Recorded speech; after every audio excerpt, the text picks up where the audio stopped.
मोदी का यह बयान काफ़ी गैर जिम्मेदाराना बयान है कि सरकार का काम व्यवसाय करना नहीं है और धीरे धीरे जिस तरह से सार्वजनिक क्षेत्र की कंपनियों को वो बेच रहे हैं निजी हाथों में, और इस गैर जिम्मेदाराना हरकत को राष्ट्रीय संपत्ति के साथ खिलवाड़ जो कर रहे हैं उस पर एक कानूनी जामा पहनाने के लिए और अपने दायित्व का निर्वहन करने में कमज़ोर होने के कारण अब ये एक नया तरह का बयान दे रहे हैं बेतुका कि सार्वजनिक कंपनियों के संचालन से व्यावसायिक प्रक्रिया में भारत सरकार उलझी रहती है।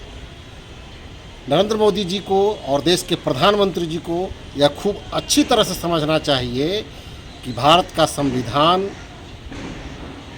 एक लोक कल्याणकारी राज्य की स्थापना के लिए बनाया गया है। इसमें आम जनता के कल्याणार्थ सारी नीतियों और उनके कार्यान्वयन की बात की गई है। जैसे ही निजी कंपनी आती है, यह निजी कंपनी आम जनता के हित में काम नहीं करती है, बल्कि निजी कंपनी अपने हित में काम करती है।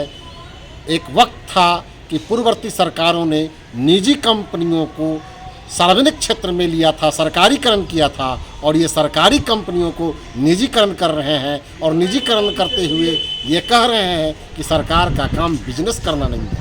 तो आप भी तो पुरानी कंपनियों को बेच रहे हैं, यह भी तो एक बिजनेस ही है।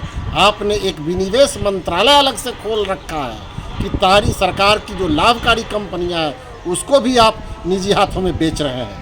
यह देश के साथ खिलवाड़ है और आप एक तरफ दूसरे को आप राष्ट्रवाद का पाठ पढ़ाते हैं और खुद आप राष्ट्र के संपत्ति के साथ खिलवाड़ कर रहे हैं।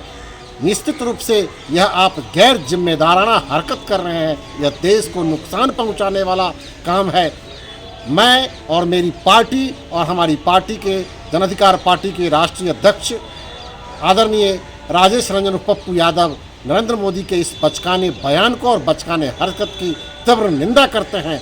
हमारी पार्टी ये चाहती है कि देश की तमाम सार्वजनिक कंपनियां बिल्कुल सरकार के देख रेख में चलती रहनी चाहिए और भी निजी कंपनी जो है उसको भी हम लोग सरकारीकरण करें ताकि देश में एक लोक कल्याणकारी राज्य की स्थापना हो सके और इस देश की आम जनता और अंतिम पंक्ति में बैठे हुए लोगों के कल्याण की बात हो सके, ताकि सबका विकास वास्तव में सबके साथ हो सके।